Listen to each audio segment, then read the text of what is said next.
Alright, so hello everyone, welcome back to Tech with Luther. In this video, we're going to learn about how to secure your Python projects using two essential tools, Bandit and pip-audit. Alright, so Bandit is a Python security linter. It analyzes your source code and flags, potential risks. So things like, hard-coded passwords or SQL injection or dangerous functions and other insecure coding patterns. So to install it, you just need to type down pip install Bandit, and then after installation, you can now scan, a single file or maybe a folder or maybe your entire project, right? So for this demo, I created a file named sample.py with, intentionally insecure code. So as you can see here, we have hard-coded secret, we have insecure hashing, and so on and so forth. Now, if you wanted to use Bandit to scan one file, you just need to type down Bandit and then the name of the file right here. So it will be Bandit and then sample.py. And as you can see here, this is the summary of the report and more detailed information above right here. Now, Bandit results have two key indicators. Number one is the severity, which tells you how serious the issue is. And then the next one is the confidence, which gives you how certain Bandit is that it found a real problem.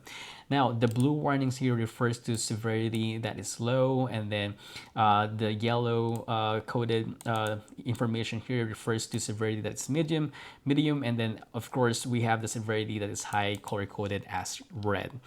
Now, Bandit also supports configurations through a .bandit file right here. And in my opinion, the most important part of this file is usually the exclude section, because exclude this refers to directories or files that you don't want Bandit to scan.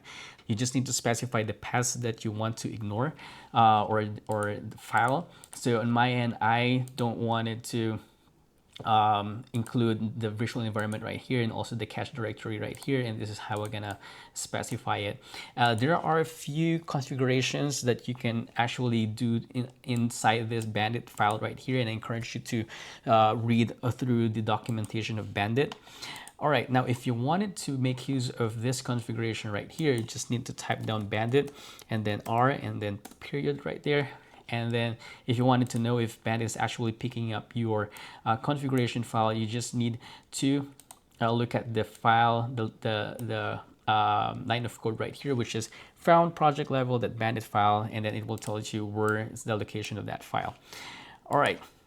Now, let's switch gear to pip-audit. So pip-audit checks your dependencies, right?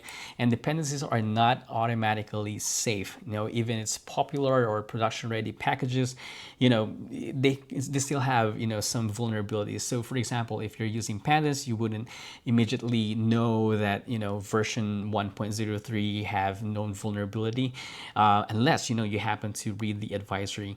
So an excellent starting point to check the vulnerabilities of our package is what we call a CVE. So CVE stands for Common Vulnerabilities and Exposures. So it is a standardized list of publicly disclosed cybersecurity weaknesses in software, hardware, and also the firmware. So an example of that is the government website right here, and it gives you this detail. This is the CVE number, and this is the information about that CVE. It tells us that pandas through 1.03 can actually execute commands from untrusted file. All right, so let's moving on here. Now, imagine if you have 10 or 20 or 50 dependencies, right? Manually checking each one of them will be really tedious, really overwhelming.